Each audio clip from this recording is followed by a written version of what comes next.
So this is Dancing on a Volcano, season 2, episode, you said 8? 8 total. This would be This season, which would actually be episode 15. Okay. All right, so we're still amateurs in life, Yeah, exactly. right? Yes. And in this, right? So I'm here with Terell Taylor, a close friend of mine. We met in a church basement. Yeah, we did. Yeah, we did. Yeah. And and we were talking before the the meeting that happens before the meeting. We were having this conversation in the office beforehand, and we were talking about a lot of things. And one of the things we talked about is how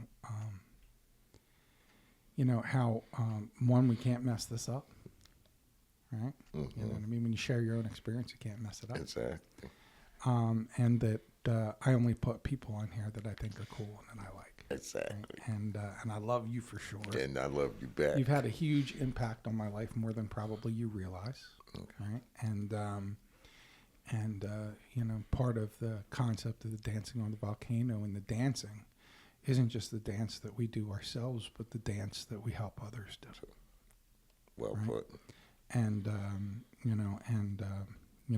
when I talked about emulating, right? One of the things that I've tried to emulate is to, in order to get to the next level, you've got to help other people get to the next level, right? And early on in recovery, I watched, I had other people that were relatively new, Mm-hmm. that and I was brand new, and they were emulating you. So, that butterfly effect. Yes.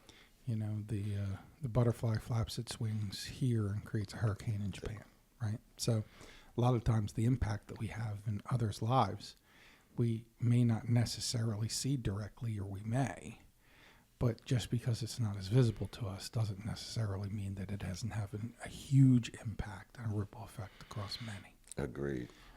So I'm here with Terell Taylor. We've known each other since I've been here, so it'll be almost 12 years. So, known you that long. Yes. For me, I wasn't a person that came in and out of the church basement. I just got there and stayed. You and me both. Right. So Yes. it's just like, okay, clearly what I'm doing is not working, so I think I'm going to stay. You know what I mean? Like, it's, not staying would have been a self-inflicted gunshot wound for me. Yes. Right. So, all right. So Terell, are you from Philly originally? Originally from Philadelphia. What part of Philly are you from? The bottom, 38th and Aspen. 38th and Aspen. Yes. Oh, that's the bottom. That's the bottom. Oh, yeah. It's the Badlands. Yes. Yeah, it's the Badlands. Yes. That's Changed into be more of the Badlands as time went on. Yes. Agreed. Right. Yes. So, let's talk a little bit about family. So, siblings, brothers, sisters. Yes. I was the oldest of 4. My youngest brother passed away at 32, and I had survivor's remorse. Mm. The strongest thing he drank was a glass of milk. Okay. Mm. He would go to church, and so at 32, he passed away from a pulmonary embolism. His routine was to go downstairs, put on some hot water so he could make tea, go back upstairs and get prepared for work. One day he came downstairs, prepared the water, never made it back upstairs. Mm. And 32. 32 years old. And that's a virus remorse because my brother and I, we were like demon childs, okay? So it's Right. like, why him? Why not us? Right. So he passed away. My sister, she passed away 7-8 years ago. Every symptom of being an addict, but denial. Don't even know I am lying. She called me and my brother every name under the sun, But one example was, sometimes you go to the hospital, you take your medication, and you let the doctors know what medications you're taking. Mm-hmm. She took all the medications and told no one. Mm. So when you're in the hospital, they Well, you might have gotten in the way. Or wanted some. Or wanted some. One or the other, right? so You'd be like, hey, wait a minute. exactly. How do I get down with that? So it's in the hospital. They give you medication, and she was taking her own. However, she didn't have a problem. And when she passed away, it was under mysterious circumstances. You know, it's like, okay. And matter of fact, with her, because she was on my 8th step, and she was on my 8th step list for a few years. Right. Quite a few years, So You mean before she died or after? before, Yeah. yep. And then once she passed away, it was still on my list. Okay. Yeah. Were you hesitant to? Was it one of those resistant 8-step people who it was like, yeah, I know they need to be on the list, but I'm still Exactly. becoming willing? Yeah, because I would have this running joke. Everybody who knew me, if I went over to the house and they say, what do you want to drink? I say a beer and start laughing, right? And everybody would laugh with me. My wife was like, only beer you getting is root beer. I'm like, cool, but everybody knew. Went over to my sister's house one Thanksgiving. Said, what do you want to drink? I said a beer. She already knew. I had 8 years in recovery now. She already knew. She went to the refrigerator, came back, and put a Budweiser on my tray. I'm like, ooh. So it was challenging to put her name on the list to make amends. Okay. Well, let me ask. So I know that sometimes, I said this to somebody last week. I said, haters are a sign you're doing something right. Yes, I agree. If you don't have haters in your life, you're doing something wrong. Yes. Okay. Yeah, absolutely. Exactly. Absolutely. Yeah. So, So right now, just me and my brother left. We're the only two, because my recovery has not been pink unicorns and rainbows and all that stuff, right? I had a big family. I had to go through a lot of funerals. Mother, father, grandmother, sister, brothers, aunts, uncles, cousins. And right now it's just me and my brother left. okay. Is he older than you or younger than you? He's younger than me. About three years younger than Is I. he one of us? He was originally. Is he cured? Well, How do I get down with the cure? Wait a minute. He went the religious route. Okay. Yes, he went the religious route, and it has worked for him. Okay. It has really. There's more than one way to the top There of the you mountain. go. my brother. Exactly. More than one way to the like top this, of the mountain. not the only ship that's running. Yeah, But he's been doing well. And matter of fact, one of the ironic things was he led me into drug use, and he showed me the way out of drug use. That's so awesome to me. It was so awesome to me. Even if you didn't take the same path. Yeah. Sometimes it's just about watching that it's possible to do something else. Whatever that else is, that's different for different people. But, Yes. You know what I mean? But you see, there is a path. You know what I Yeah, mean? because he had 4 years, and he had 4 years clean, and that's right before I got he led me into it, and then he relapsed. And So he was actually coming to the rooms, and you followed him into the rooms. Yes. And then he relapsed, went out, but when he came back, he decided that, the religious path was the right. path. Well, what happened was when he relapsed, he reached out. Ironically, he reached out for me, Right. to me for help. Right. So he heard of this place that he could go to. It wasn't your typical rehab. It was a religious-based thing. Right. And he went into that and stayed with it ever since. If it works. And it works for him. Yeah, it it really works for him. And a lot of times we have really great conversations. He knows what I'm into and what this is about, and I know what he's into and what's that about, because we grew up in the same religious thing. So he doesn't try to convert me, I don't try to convert him, and we both compare to what we do helping others. And there's an overlap. Yes, There's it an is. overlap. Yes, and it is wonderful. I love him so much.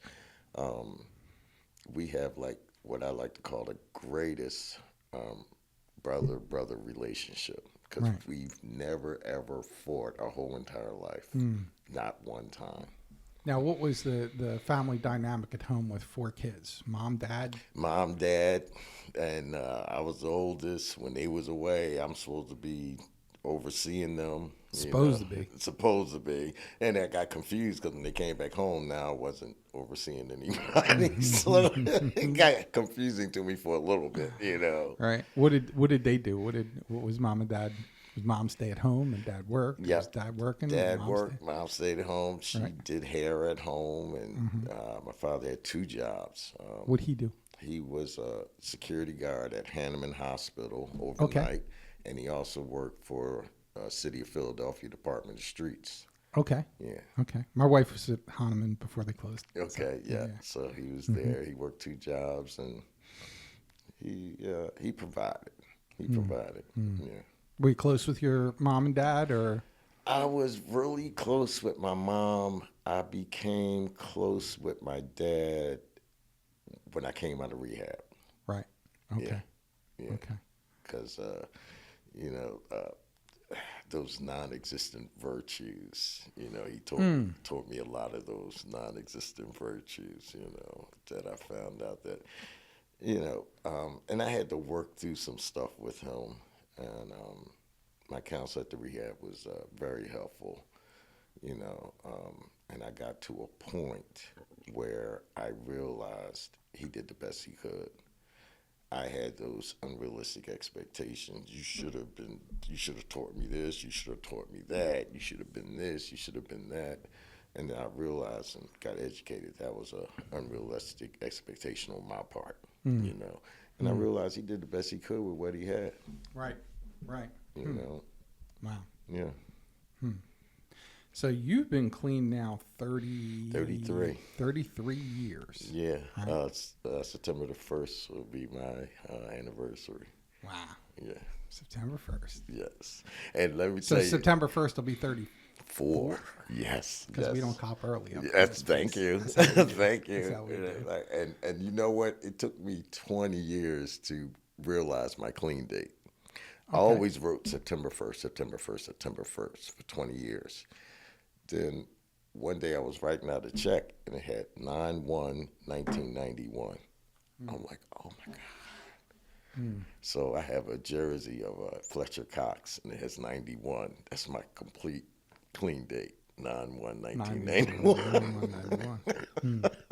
That's I awesome. thought that was awesome. Exactly. Awesome. Yes. That's awesome. And having a Fletcher Cox jersey. Awesome too. That's my man. That's my man. Watch him steamroll some people over. Piece of shit, man. Love me some Fletcher Cox. Yes.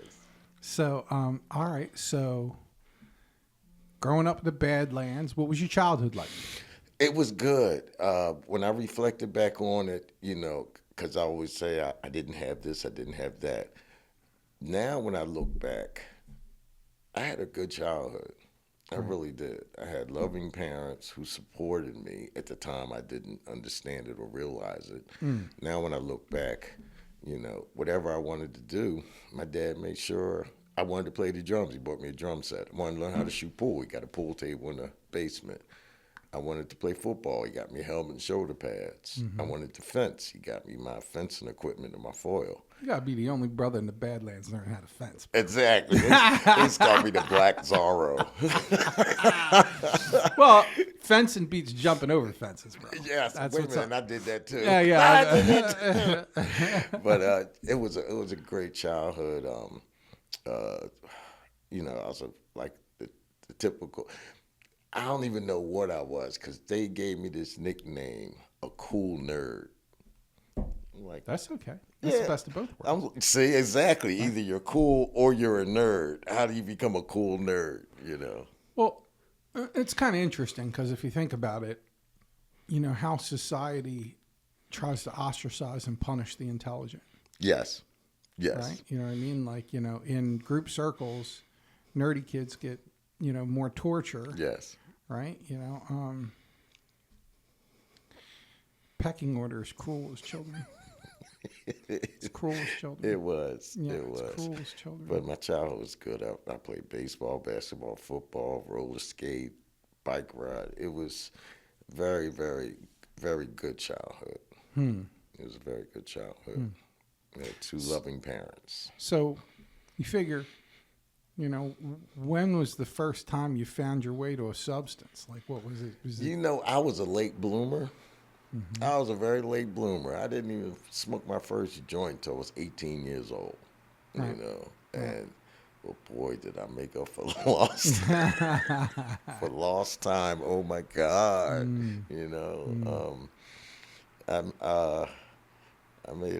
made a list of all the things I wanted to do when I was 21. By the time I completed the list, I was 25. it was like, and matter of fact, that's when my addiction took off because I went to a party at 25 and I didn't leave until I was 36.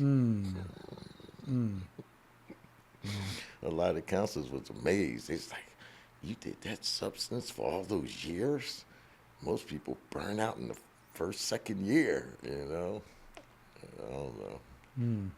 But when it took off, oh my God, it did.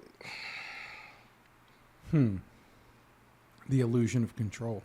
Yeah, and back then, I was kind of a arrogant asshole, okay? Weren't we all? I thought I was the only one. No. Okay, all right. I thought I was an arrogant asshole, and I controlled everything, okay? Well, if you think about it, right? Let's talk about arrogance and let's talk about assholishness. Okay. Assholishness. Right? Let's talk about both of those. Okay. So, arrogance is that I know and you can't tell me. Right. I mean, that's, and I find that most people that know everything and you can't tell them are really just signaling that they don't really know a whole lot. Mm-hmm. You know what I mean? Like wisdom that comes with age, recovery, etc. is Yes. the wisdom in knowing less. Yes. There's a lot of freedom in that too. I agree. Look, it was real free for me to say I don't know. It took me a long time in my life to get to the point where I could actually say I don't know. Because all before then, even if I didn't know, I'm going to spew out some stuff to make you think I knew. If I couldn't dazzle you with my brilliance, I would just baffle you with my bullshit. Well, so let's talk about the second part. The assholism. Yes. The ash. Hey all. So welcome to the Evelyn Woodhead School of Pronunciation. I'm Jim Dinardo. Assholishness. Enunciate your words, Jim Dinardo. So, it's a protection circuit. It's a protection circuit. Most of the people I know who are assholes are really assholes because they're just trying to keep distance between themselves and others. Okay. There's a need to protect themselves. Like a defense mechanism? Mm-hmm. Okay. Oh, yeah. You Okay. know what I mean? Like, do unto others before they do unto you. Yeah, you know what I mean? Yes. Like, that's a protection circuit. And it Yes. comes from damage. It comes from damage. Mm-hmm. So let's talk about that a little bit. So you get out of school, right? Mm-hmm. And what then? Did you keep going to school? Well, no, what happened was- jobs? What did you do after Like that? I told you, 18, I smoked my first joint. It was so new, it wasn't even the place to Were you smoke already it. out of high school when you smoked your first Yep. joint? Okay. Yep, Okay. absolutely. I graduated, and I was getting ready to go into the Air Force. And I Okay. remember saying a prayer. God, if I get a job at that time, paid over $14 an hour, because 73, Right. $14 an hour in a job I liked. So it was 3 criteria I prayed for. And because I was just coming from the recruiting office down on Cherry Street, Burton Cherry. And I remember being in Center City, and I saw this place that my high school teacher had talked about. And I said, oh, that might be the place. So I walked in there, and, sat down for a quick interview, introduced myself and everything, and told them I was just graduating from high school and, looking for a job in the graphic arts field. Okay. And the guy hesitated, he paused, he says, He said, well, we can only start you off at $15 an hour. I was like, what? Right? So he said, when can you start? I'm like, oh my God. I said, next week, So walked out. I tried to keep my composure, and I walked out, and I'm jumping and hollering all up and down the street. I couldn't believe it. And that's why I didn't go into the service, because I found a job there. And Now, you said graphic arts. yes. So, paste up? Oh yeah, four color, film separation, pasting. I did it all. Layouts, all kinds of. This is advertisement. pre-electronics graphics. Yes, my very much so. Right. Pre-electronics. Compasses, triangles, rulers, Right. stuff like Right. that. Yeah, I was pretty good. Ruling pen. Yes, exactly. I know something about that. It sounds like you did. Yeah, I went to tech school for commercial art. And that's what I had in high school, commercial art.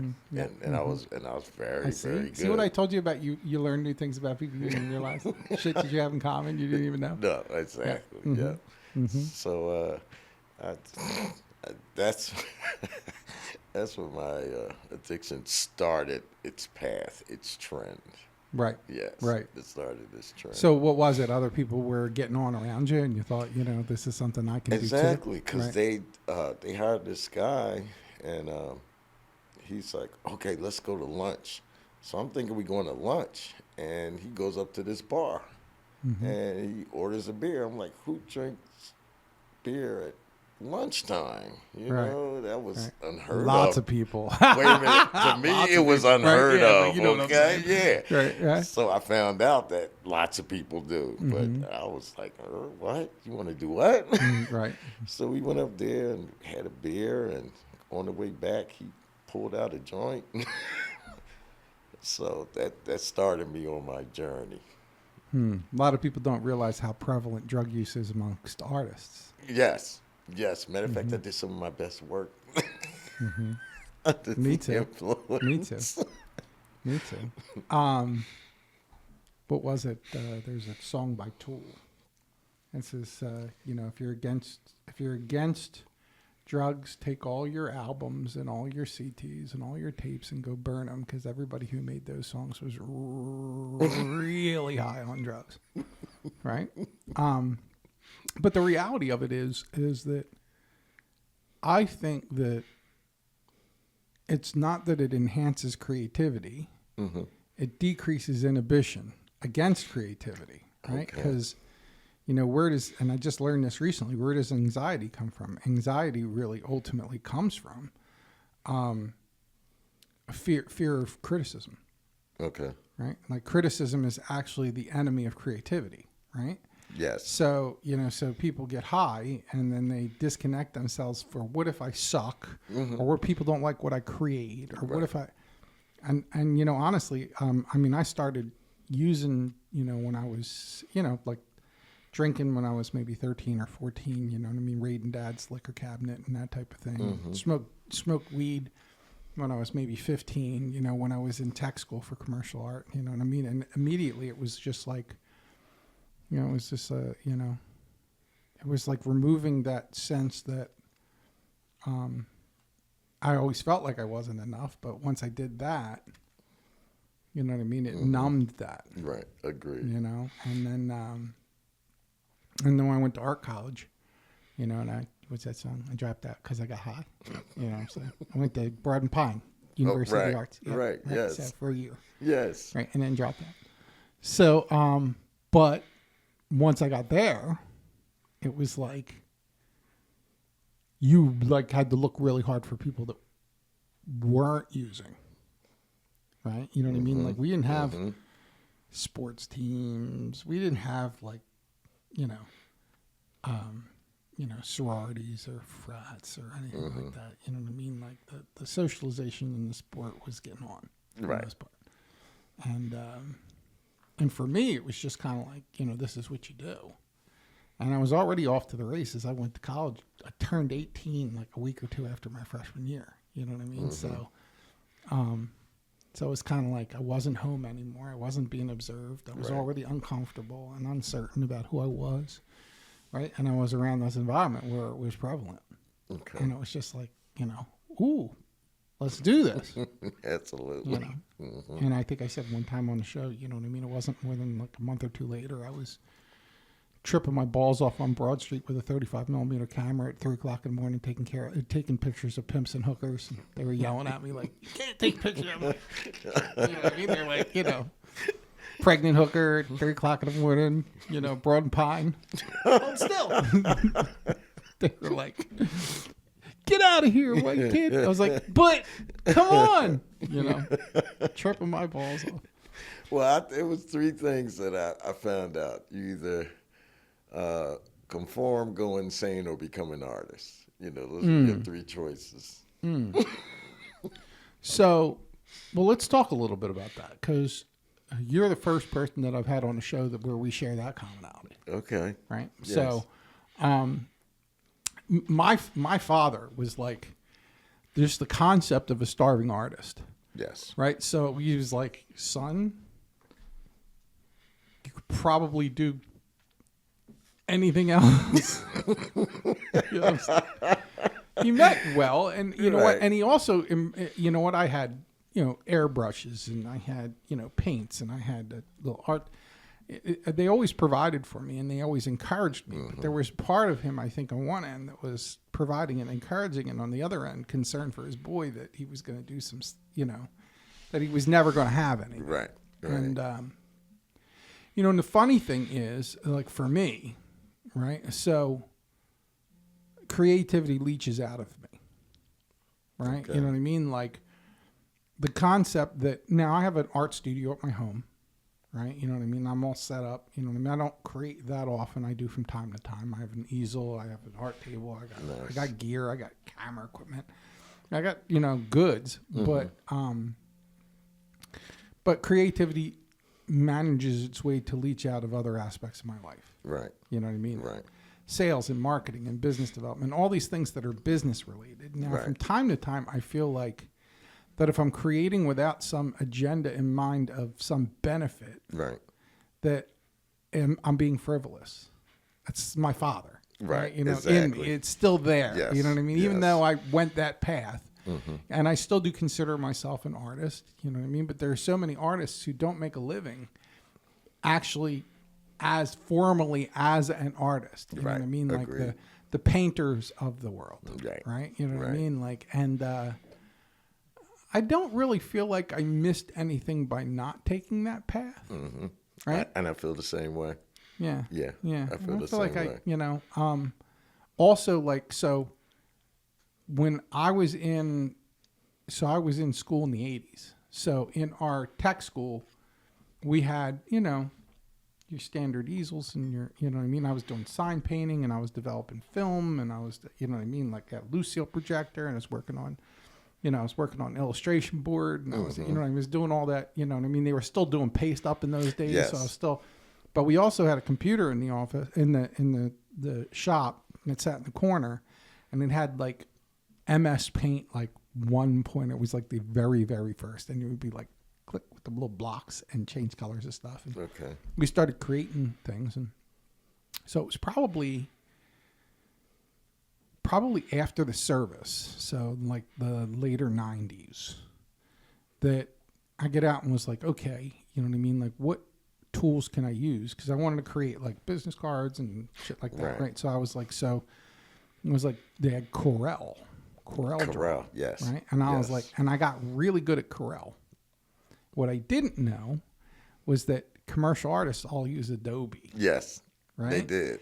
And the problem was, once I really got really good at Corel, there was really nothing, you know what I mean? If I was going to get out into the real world and do it, You had to learn Adobe. Yeah. And I know how to learn Adobe. Now, strangely enough, like one of the really cool things about it, for what it's worth, how your path can change because of what you know and what you don't know, is that, the people that I know that are using Adobe, that's what they do. They're graphic artists. Yes. Right? You know what I mean? Like I got the buddy of mine that did the Patriot symbol, you know what I mean? Put the stars around the Patriot symbol. Like he worked for the top design studio in Philly. Like he was doing like, flyers for Ferrari, and Hewlett Packard. Like he was banging, right? Nice. You know what I mean? But sitting in front of a computer all day All long. day like long, yes. Now I'm kind of glad my path didn't go down. Yeah, that me path. too. I'm kind of glad that it didn't work out that way. Mm-hmm. You know what I mean? Because now if I want to create, I can create because I wanna, right? And it's not because this is how I make my living. Right. Agreed. Although the reality of it, I mean, we're sitting in a representation of creativity. Your You know what I mean? creativity, Like how it leaches exactly. out. You go, okay. You know what I It's mean? creativity in another area. Right. Yeah. Right. And frankly, in recovery too, because Exactly. you know, being able to articulate in different ways to different people so they can relate to it requires me to be not so rigid. Rigid. Thank you. Rigid. Yes. You know what I mean? Like I think rigidity is the enemy because we know people in recovery who are like, if it ain't in the literature, it don't exist. Yes. I'm like, fuck out of here. Such shit. No. You know what I mean? Like, what are you, an idiot? You know what I mean? Like every piece of wisdom that came out before the 1950s don't exist. And Right. everything that was written since that ran parallel to that doesn't exist. It's got to be in these books or it don't. Man, Right. it's ridiculous. Yes. That's ridiculous. that closed-mindedness stuff. Yeah. And which I was for a very long time. And now I'm so thankful for open-mindedness. You know. Are you still creating? Not as far as art is concerned. No, but being creative with communication with people. You know how I communicate with them. Who That's I an art. communicate with. Oh, it's an art form. That's why they call it the art of communication. Yeah, exactly. So started using at 18, right? Well, yeah, that was. I had my first joint at 18, and then when I was 25 is when I worked at the advertising company when they hired this dude. So I'm gonna say 25 when we went out to lunch for that one beer and left and smoked that joint. That was every day, every single day. So that's what really started at 25. That's what really started. I worked at, I'm not sure if you remember Brimoire Stereo. Yes. 19th and Chestnut. Yes, right? yeah. Yeah, I worked at 19th and Chestnut, Brimoire Stereo, and I could say these things now because they're all gone, Okay. right? So the guy who was the assistant manager went on to become the manager. So the guy who was the manager who hired me was this smooth brother. He was the coolest. And what I didn't know was he was smoking crack. so he was only like my manager for like a month. And then Right. one day they came over and like, listen, we got to escort you out of here. And here what was happening is they had these brand new Canon camcorders Wow. that were going out the back door Yeah. because he had found some girl he was kicking it with and he was turning them into rocks. So the guy that was the assistant manager I got close with is a cat by the name of Ira, and I loved Ira. We would get in the car, and he would be like, at the time, like he was in his early 40s, and I was like 20, you know what I mean? So he would be like, yo, man, go get us a bag of weed. I'd be like, okay, give me your car. So I'd have his car keys and stuff, and we would, like, there was a little bar around the corner from the store. And I would go with a gallon jug and have him fill it up with Yingling Porter, which was dark as coffee. And then we would sit all day. Smell like weed, drinking Yingling Porter out of a coffee cup. I'd be like, these audio systems sound fantastic. They sound so good. Right? You know what I mean? But, yeah, you know what? Like, I'm so grateful for the negative influences who also still taught me a lot. Yes, exactly. You know what I mean? Yes. Like, just because, you know, there were influences that weren't necessarily 100% positive didn't mean they didn't have an impact. I often make the statement, I want to thank my higher power for both good and bad in my life. At the time, it seems bad. But when I look back, it taught me something. So if it teaches me something, how can it really be bad if I've learned? How can it really be bad if I Well, learned? so the danger isn't in the teaching. The danger is in the interpretation and action. Exactly. Right? You know, I remember to learn something. My mom did some dumb shit with it. Right, And exactly. I did plenty of that. Right. You know what I mean? Like, you know. Like touching a hot stove. Dancing There on a it is. volcano, Yeah, right, okay? right. Like some lessons you learn very quickly. Right. Yeah. Right. Like, oh, I ain't doing that again, you know, and then some takes You over just time. touch it over and over again. Why I keep burning myself? Right, that's I don't right. know. Exactly. I don't know why I keep I burning keep myself. doing that. Uh-huh. Right, exactly. So, you know, but eventually you learn from it. Right. You learn from Right. it. You know. So let's talk a little bit about the gift of desperation. So 1991. 1991. Like I told you, I was arrogant SOB. Right. Okay. So. Are you still working for the advertising company at this No, point? no. Matter of fact, I work with people with mental health diagnosis. Right. Yeah. Right. I mean, in 1991, when you got clean, were you still working in the advertising company? Yes. Okay. I had stole their entire pay. All right. Where's our editor?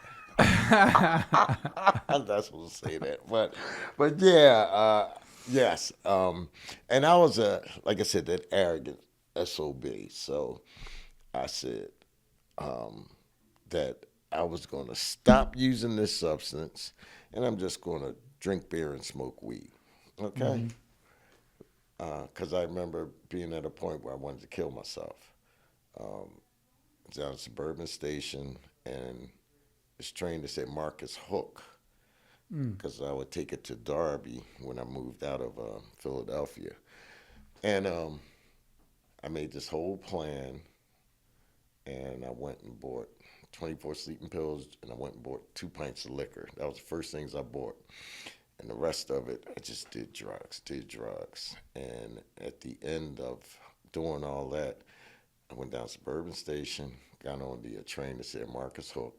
Mind, the only thing I know about Marcus Hook was the name on a train. Never been there before.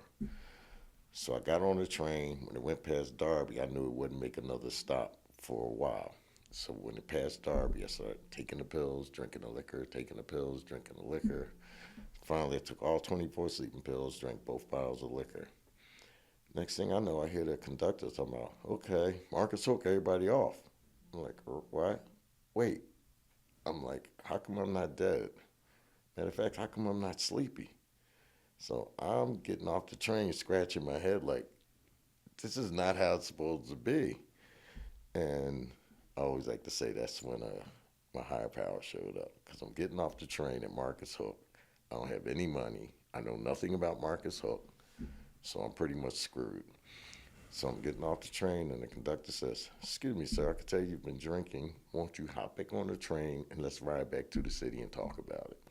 That's the only thing that saved me, right? So I'm thinking that should have been enough, but of course not. I'm like, okay, I'm going to stop doing that substance. I'm going to just smoke weed and drink beer, and because I'm the man. I got control of this. I'm in charge. So for about 48, 49 days. After 19 sleeping pills and 2 bottles of liquor. Oh, I got control. Exactly. Right. Yes, and Yeah. I told you, arrogant SOB, okay? So I'm like, I got control. So for 48, 49 days, you know, I didn't do this. I just did this. So I'm like, see, told you, I run this. I got this. You know, I'm in control. My brother may need help. I don't need help. I got it locked. So then my arrogance went to another level. I said, you know what? It was a Saturday. I said, I'm going to get $20 worth of this. I'm going to do that. Then I'm going to go about my business because I'm the man. I got it like that, right? Saturday, 2 o'clock, went and caught my $20 worth, and I did not finish until 3 o'clock Sunday morning. And walking up the street feeling dejected, walking up the street feeling empty, and walking up the street in amazement. It's like, I really don't control this. It was like the drug grabbed me in my collar and said, look, son, I run this. And like the first time in my life, I was like, wow, I really don't have control. Something controlled me. And that's when I had that quiet surrender. Because I remember my girl asked me one time, if you think you need help, will you go get it? I'm like, yeah, but I don't need no help. You know, I got this thing on lock, you know. So it's about 3 o'clock, 3:30 in the morning. That's when they had phone booths. So I went to the phone booth, called for some help. They sent me downtown. Got down there, the doors were locked. So my head said, okay, you did your best, go home. I'm like, nah, I really need some help because I prayed. I prayed that, I need some help. So when I was downtown, I went to the phone booth down there, called them like, look, this place closed, blah, blah, blah. They started talking to me, asking me a lot of questions, where did I work, how long I've been working, what kind of drug use, blah, blah, blah, family. So at the end, the dude says, well, when can you come out here? I'm like, when can I come out where? He said, California. I said, man, I'm all the way in Philadelphia. It's like 3:30 in the morning. Then I stopped myself. I said, you know what? I did ask God for help. Maybe God is answering me saying, how far are you willing to go for your help? I'll be out there tomorrow. So they said it's going to be a plane ticket at the counter and just bring your ID, your driver's license, and we'll take care of the rest. So I went home, woke up my girl. It's like, babe, I'm going to California. Going to Cali. I said, babe, I messed up. I'm leaving tomorrow for California. So she's just waking up. She's like, huh, what? What are you talking about? I said, look, I messed up. I'm leaving for California tomorrow, right? And next day came, packed my stuff, went down to the airport, got on a plane. Later, I found out she didn't believe me because I done lied so much, right? She didn't really believe me until she actually saw me get on the plane, And being on that plane, that was my first time ever in life. I felt humility. First time ever in my life I felt humility. I said, if these people say jump, I'm going to say how high. If they say shit, I'm going to say how much. I was never that guy. Right. Never. I said it was going to be too far to run home. And I got to the rehab, man, and Where was it in Cali? Buena Park. Is Buena that near Park LA? Hospital. I have no idea. Yeah, I have me no either. idea. Me either. Yeah, Buena Park Hospital in Buena Park, California. And, so I got there and I worked really, really hard because I didn't know what was wrong with me. I knew the rent was due and I was 3 months behind in rent. I remember one time getting high with tears coming down my eyes because I knew the landlord was at my apartment waiting for me to get there, right? Right. And I got stuck. I got stuck, and so I didn't know what was wrong with me. It's like, you knew the guy was at your apartment. Why couldn't you get there? So pick up my kids, never picked up my kids. It's like, what's wrong with you? And I couldn't figure it out. When I got to the rehab, I worked really hard to find out what I suffered from, and they said, you're an addict. I was like, whew, thank God, because I didn't know what was wrong with me. Now that I know what the problem is, maybe I can get into the solution. So I went to every group, and it was just funny. When I first got there, I was in office with this counselor, and he said, see my desk? I said, yeah. He said, you know what I want you to do? I said, what? He said, I want you to jump up on my desk, rip off all your clothes, and scream at the top of your lungs. I'm like, man, you done lost your mind. I ain't doing that. He said, exactly, because in the front of your brain, you have inhibitors, right? That'll stop you from doing that. But he said, after a few shots and a few six-packs, you'll be up on my desk, ripping off all your clothes, screaming at the top of your lungs. So that helped me understand why I couldn't do anything. Because at first, it's like, well, I didn't have a problem when I was doing this. I only had a problem doing this. But once he explained it, he said, once those inhibitors start to break down, you're liable to do anything. So now that explained to me why I couldn't do anything, because the fumes from the alcohol starts breaking down your inhibitors. Right. So then I got educated, and I wasn't going to come back to Philly. I was going to stay out there. It was a protected environment, and I was going to stay out there in a halfway house and all that. Then I thought about my little girl, because at 8 years old, I was going to pick her up on the weekend. And she had a little backpack looking out the window for Daddy. Daddy didn't show up. Not only that weekend, but the next weekend and the next weekend. She would have a backpack looking for me, and I wouldn't show up. When I had that thought, I said, I got to go back to Philly. I got to make some amends to my little girl. And when I came back My little girl was 8. My son was 3. So I sat them both down and I said, Daddy was using drugs. Daddy promises never to use drugs again. I didn't say that for them to understand. I said it to be convicted by the words that came out of my mouth. Okay? And today, my daughter's 45 and I am her hero. I am her hero. We have a bond that's just so awesome. It's so awesome, you know. And it's because of this program, you know, because of the program and sharing with her what I've learned, who in turn she shares with her daughter. And right now I have a 2-year-old, I'm a great grandpa. I have a 2-year-old great granddaughter, you know, so it's like 4 generations.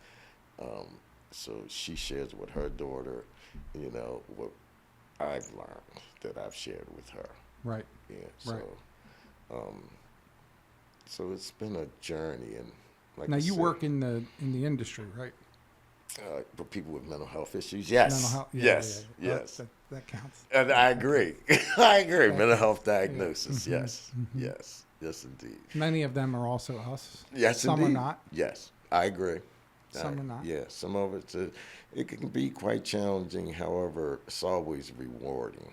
Always rewarding. Because I feel like, once again, the creativeness and how to reach them at the level that they are, or Right. where they are. Right. You know, and Right. a lot of them love me. You Right. know, a lot of them love me. So it's being creative even in that area. How to, you know, because people at different levels. You know, that's why I told you the art of communication. You know, how Right. to communicate with people at a certain level. Although I will say, people probably love you more because you're empathetic than your communication Definitely. skills. You know what I mean? If you Definitely. care about other people, they sense that. Yeah, You and know they what I mean? do. And the wanting to articulate in a way where you can connect with people is a sign of empathy. Well, people don't care how much you know until they know how much you care. Exactly. So they know and they can sense and they can feel that I do care. Right. I do. Right. Because some of them, man, some of the places that they live, they're treated poorly and badly. Right. Yeah. Right. So what's your life like today? Every day, I have an attitude of gratitude because it didn't Right. have to be like this. It really didn't. So every day, I am grateful. Every morning, I say my prayer. I have my little ritual routine and meditation every morning, and I'm grateful for everything. Everything, every day. Even the fact of, like, I take nothing for granted. I take nothing for granted. My prayer always includes, you know, I'm thankful for the use of all my limbs. Take a deep breath. I'm thankful for my lungs being able to fill up with air. Everything where I live, the clothes on my back. I take nothing for granted. I went to bed last night laying in my bed. I'm like, this is so cool. I'm laying in my bed, you know. So I take nothing for granted. You ain't got the landlord waiting for you for 90 days. Exactly. Worth of rent. You know what I'm Exactly. saying? How about Yes. that? Yes, How about indeed. that? There's hope for that. Yeah, I remember. I remember my girl would see me Thursday night. Yes, because Friday when I went to work, she wouldn't see me again on Monday, and I did that for months. Right, the different lies I would tell. I got mugged. They didn't pay me. My paycheck was short. You know. And one thing I'll never forget is the feeling of Monday when I came to the apartment. That feeling just before I put the key in the door because I didn't know what was on the other side of that door. I didn't know. I didn't know if it's going to be a frying pan waiting for me, if it's going to be empty. I didn't know. But that feeling was always there, so I'll never forget that feeling. You know, so a lot of the things, I just have an attitude of gratitude. I'm grateful for the whole thing. I really am. Because Jimmy, really, no matter what this is, you know, I could complain or whatever, but no matter what this is, it's not that. It's not that, you know. So no matter what this is, it ain't that. So I'm grateful. Mm. I'm grateful.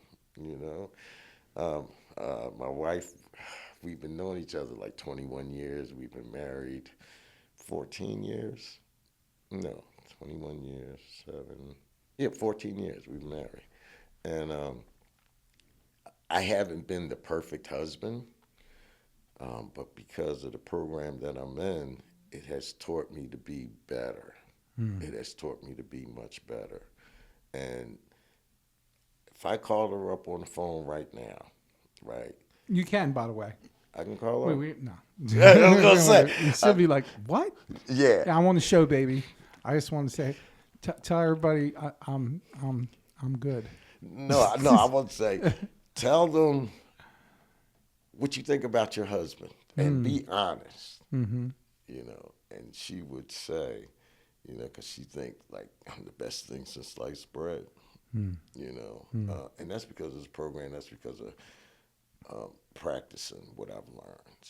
Mm. You know, Well, they say that you can tell if you want to know how your recovery really is. You know what I mean? Don't listen to me in a meeting. See how right. I live my life today. Thank you very much. Right, And that's right. what I would say, because she would rather tell you. And it's because I've internalized, because it's like knowledge without application is useless. So I've applied all the stuff that I've learned, you know, to be better, to be a better man. And if I'm better, then I'm going to treat you better. If I don't lie to me, I'm not going to lie to you, you know. So right now, like I said, every day is attitude of gratitude. You know, I'm grateful about the whole damn thing. I really am. You know, grateful to drive up here this morning in this beautiful day. You know, it's like gorgeous awesome. out there right now. Absolutely, and I Gorgeous can out there. appreciate that today. It's nice down here too, by the way. Oh, Like this is some nice digs. I like it thank here. you. Yeah, you're very nice. Yeah, you done good. You done Think real about good. it. Like you could have very well, slammed them 2 pints, 8 them 19 pills, and we would have never had this conversation. And that's what I'd say. I'm happy about because I said it didn't have to be this way. Right. I could have been dead. Right. I could have been dead. I mean, How about that conductor been like, "Hey, come on, get back on"? there you and we'll go. have this Absolutely. conversation. You know what I mean? If that ain't the Absolutely. finger of God, I don't know what is. But And that's proof to me because, like I said, I was lost. I had no money, no hope, no nothing. You know, no nothing. And he said, "How about you getting back?" I was like, "What?" You know. So yeah. So I'm grateful because it didn't have to be like this. And I always say that it just did not have to be like this. And I had nothing to do with it. The only thing that I could take credit for is being willing to do the legwork that you guys said do. That's the only thing I could take credit for, being willing to do the legwork, being willing to listen to y'all, being open-minded to do what y'all suggested. Because if it wasn't for y'all, it wouldn't be no me. I champion you back into getting creative on something. What's that? I don't know. You don't know? I don't know. I know that that being an artist and having a creative mind, and then not trying to find additional new ways for an outlet for that, Okay. right, is you know what I mean? Like I'm in the midst of like this deep exploration on some, on a bunch of different stuff on neurology. I'm trying to learn a lot of things. And Okay. one of the things that I was just reading about recently was about the concept of flow. You know what I mean? And we have like a cocktail of different, basically brain chemicals that run through our system. Yes. And endorphins and and serotonin and Dopamine. dopamine. I'm a dopamine addict. Right? You know what I'm saying? I'm not a Welcome. dope addict. I'm a dopamine addict. Right? You know what I'm saying? Like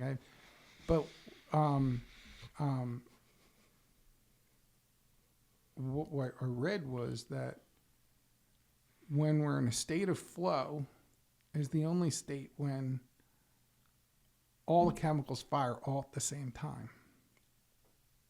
Right? You know what I mean? So you're getting, that's why, a guy who's climbing a mountain and his fingers are bleeding, he's hanging off the side, you know what I mean? Like he's getting, endorphin and, he's getting serotonin all at the same time. So he's able to compensate for the fact that he feels pain. Right. He's also getting enjoyment at the same time, right? You know what I Okay. mean? So you go, well, You know, I want that for all my creative peeps. Okay. You know what I mean? Like I want that for all my creative peeps. You know what I Okay, mean? gotcha. Because, you know, there's something to be said. When I get in a state of flow, a creative state of flow, the universe disappears around me. Time stops. It's gone. You know what I mean? I come out later and I'm like, wow. You know what I mean? And I've got adrenaline and, you know, oxytocin. You know what I mean? Like, you know, I'm more loving about the universe and everything around me because oxytocin's is the love brain chemical. You know what I mean? Like all these things fire all at the same time. So the hard part for people who are creative is that we get so far away from, you know what I mean? We find other alternatives, right? You know what I mean? For you, your communication, you know what I mean? Like that, you know what I mean? Like for me, you know, things like this and, you know what I mean? Like whatever. But there's a practical nature to that, you know, that offsets, you know, me feeling like it's frivolous. Right. You know what I mean? And there's a part of me that wants to say, yeah, but, you know what I mean? Like, can I just go throw some paint on a canvas or can I go just, you know, do some sculpture or can I go, you know what I mean? Like, can I go just create for the sake of it? And you know what? You bring up a good point because I've been asked a couple times, like, how come you don't draw anymore? How come you don't sketch anymore? And Disco. yeah, so it's like Disco. Okay. Well, because here's the thing, because my commercial art instructor had a little studio off of our big studio. Mm-hmm. And he used to have a sign on top of above his art table that said, art is 10% inspiration and 90% perspiration. Yes. Right? Yes. The problem is that we get so distanced from our creative juices, because I used to be able, because I could draw, I could flex, bro. Right. And when I was in art college, we drew for 8 hours a day, 6-7 days a week. I was like, whoa. Gotcha. I mean, it was unreal how accurate and whatever. And now I'm like, right? You know what I mean? So, but then I see that, and I'm my own worst critic, because I know what I used to be. Yes. And I'm like, right? You know what I mean? But, you know, it doesn't, we have to suck.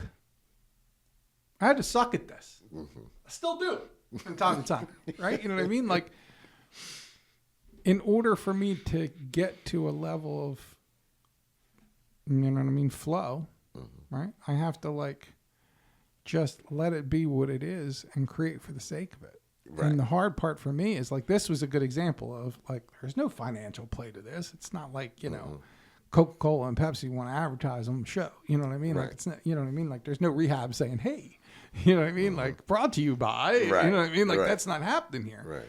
So this is an example of a creative endeavor that has no purpose other than the purpose of itself. Agreed. Right? You know what I mean? And I haven't had any other creatives on here.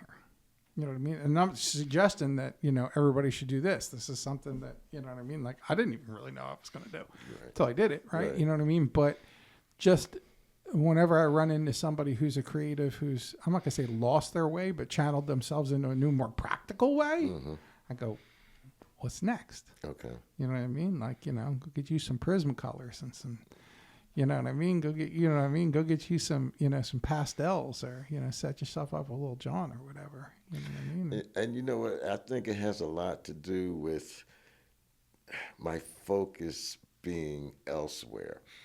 Those creative juices flow at a certain point when I'm in a certain space. When I'm in a certain space where I could just let it come out freely instead of having to do this, having to do that, having to do this. Okay?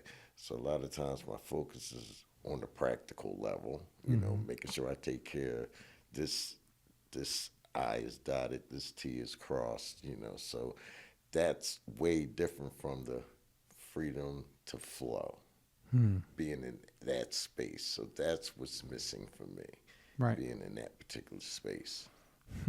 Because when I got injured, torn quad tendon. Now, I'm dealing with the injury, the boot, the crutches, the pain, and all that. So I'm not in a state of where I can flow creatively, and going to physical therapy twice a week. How long you been doing that now? This is my 6 month. Mm. 6 months. So a lot of times. How'd you tear your quad? In February, they had this brief ice storm, and I was outside talking to a neighbor. It started to rain. So I said, okay, I'm going to go in, get my car keys, move my car off the street, just in case the streets get icy, right? Went in, got my keys, came back out, and the top step had already frozen, and I didn't know it. So when I hit that top step, slipped, hit the banister post. I thought I broke my kneecap as hard as I hit it, So I'm laying there at the bottom of the steps. Little birdies is tweeting around my head. And I'm like in all this pain. I'm like, and then I guess the neighbor heard me, came over, he's like, you need some help? I said, give me a minute. Right? So, after a minute, he helped me up and felt really bad. So came in, I said, I think I need to go to the hospital. So I went to the hospital. They took x-rays. They said, it's severe bruises and contusions. So I'm like, okay. That was on a Sunday. So Monday, I called out from work, iced it, elevated. Tuesday went to work, limping. It's like, I just don't feel right. So Tuesday went back to Wednesday, I called the orthopedic surgeon. So he had me set up for an MRI, had the MRI done. Then he made an appointment for me to come in to see him. As he read the MRI, he says, you need emergency surgery tomorrow. I'm like, what? Emergency surgery? Emergency surgery. He said, you have torn quad tendon. I was like, wow. So much for severe bruises and contusions. Okay. You can't tell the same on right. on an X-ray That's right. as they Exactly. can when they do an MRI. They see all the goods. Exactly. So he said, we need emergency surgery tomorrow. I'm like, wow. So been out ever since. And so the time that I spend now in the backyard, meditating, being at peace at one, and being real thankful. Real thankful. I think that's the takeaway from this whole conversation. Gratitude's the attitude. And that's the one I got every day. Every day. Attitude of gratitude. I'm just grateful for the whole damn thing, man. I really am. Wow. This was a great conversation, by the way. See what I mean? We uncovered all kinds of stuff. For real? Yeah. That was awesome. Yeah. That was awesome. So, I think we covered it. Okay. I think it's a great place to stop. I think that was right on point. Okay. I think that was right on point. Dancing on a volcano. Yes. I think Thank you for having me here. This is did awesome, man. This is my first experience with it. I'm loving it. Loving sharing some stuff with you, getting to know you a little better, graphic artists, commercial art. That is cool. Yeah. Yep. It found its way out in me a lot of ways over the years. I was painting helicopters in the Navy and putting my logos on the side of it. And Nice. everybody's walking around wearing my logo on their shirts, and I was painting murals at the squadron, so there were 3 murals at the squadron on the walls that I was painting and all that. You know what I mean? It was just like, I'm going to tell you what. I was in Smyrna, Delaware, and I worked for this company called Sundance, and we did stained glass. Okay. Windows and doors, and I would come up with the designs. Then I got the opportunity to actually work in the factory and cut the different glass, the different type glass, and like a puzzle, put them all in, stuff like that. That was just totally awesome. The parent company, World Masters, they saw my work and they said, okay, we're going to bring you to the parent company and work as a graphic artist for us. And I did their logo for dangerous cargo. It was going to be a cosmetic line. So I designed the box and all that stuff. And it was coming out with a board game called Wall Street. And if you played that game successfully, you'll know how to navigate the stock market. My picture was on the $100,000 bill, and I designed the whole board and layout and stuff, man. And oh, you talking about the creative juices, man? That was, it was awesome. Look at the look on your face. Look at the look on your face. Oh, That's what I'm saying. yeah. You know what I mean? Yeah. Like that's why I said, for only an artist knows what that is. Gotcha. I'm like, ding, ding, ding, ding, there it is, right? You know what I mean? Yes. Because, you know what I mean? Like that. Why? Because there's no substitute for flow, I agree. right? You know what I mean? Yes. Like we just, there ain't no dope dealer in the world that got all the brain chemicals all at the same time, like I flow. agree, You know what I yes. mean? That should just set it off in your, You lit up, bro. You're Yeah. like, yeah, man, the Yeah. board game and the, you know what I mean? And the designs and, you know what I mean? Yes. Like that's, only an artist really knows. Yes, You know what I mean? agreed. What that's like. And you know what? And when I say artist, I mean musicians. I mean, Mm-hmm. you know what I mean? Like, actors, you know what I mean? Like anybody who can achieve a state of flow like that. You know what I mean? So, I also did like off-Broadway plays, man. You know, The King is Coming and stuff like that. Matter of fact, I even designed flyers for it. And beautiful. yeah, man. Go get you a sketchbook. Yeah, Go get you a I sketchbook. think I'll do that. Yeah, I think it's a good idea. You know what I mean? I For think you. you're right. Yeah, just For for you. me. Yeah, for you. You don't even need to show nobody. Okay. The reason why I got into art was because I was looking for acceptance from others, Okay. right? And you know what I mean? I was drawing on my notebooks because I was like ostracized as a kid, so I was always like, not paying attention in school and drawing on my shit. And then people started being like, "Hey, you can really draw," and it was like, "Hey, people noticed me." Gotcha. So so as Gotcha. time went on, it became, you know what I mean? Like it was a way for me to gain acceptance. If you saw how badass my art was, you know what I mean? Right. And you said it was bad, but the problem was if it wasn't badass, then I wasn't badass, Gotcha. right? And that's what I'm saying. Like, learning how to do art for me. Right. You know what I Right. mean? Learning how to do art for me and just disconnect myself from, do you really think it's good or not? Or do you really think, you know what I Right. mean? Like, Right. art that you don't show nobody. Right. Agreed. You know what I mean? Yeah. Art that you don't show And I nobody. had sketchbooks like that. Mhm. Whatever the mood I was in or whatever I was thinking. Remember doing this sketch of Cool and the Gang had this song called Hollywood Swingers. And they had this swing with a guy with a microphone, a director on a swing. Swingers. So I said, just create stuff out of just a saying. Right. And I would just visualize it and put it on paper, one picture worth 1,000 words, So I would do stuff like that just for me, just for the thoughts that come into my mind from a certain phrase or a word, would trigger something, and I would just draw it up. Flex, man. Flex. I'll be excited to hear about that. Okay. You know what I mean? Yeah. Even if you're like, man, I can't really draw like I used to. Me too. Right. Flex anyway. Right, I agree. Just put something on paper. Yep. Yeah, Mhm. got you. With you. Okay. Give me a fist pound, my brother. I fucking love you. You know that? And I love you love you, too, bro. man. I love And you. I love you too. That was awesome. We clicked when we first met, and we've been clicking ever since. Ever since. Every time Yeah. I see you, I light up. Yeah, and I do too. More human than human. More human? man. More human than human. More human than human. Dancing on a Volcano, season 2. Here with Terell Taylor. Love this man. You know what I mean? Helped me a lot. Helped a lot of people. Appreciate you, brother. And you too, man. Thank you. Let's do this. That's it. That's a wrap.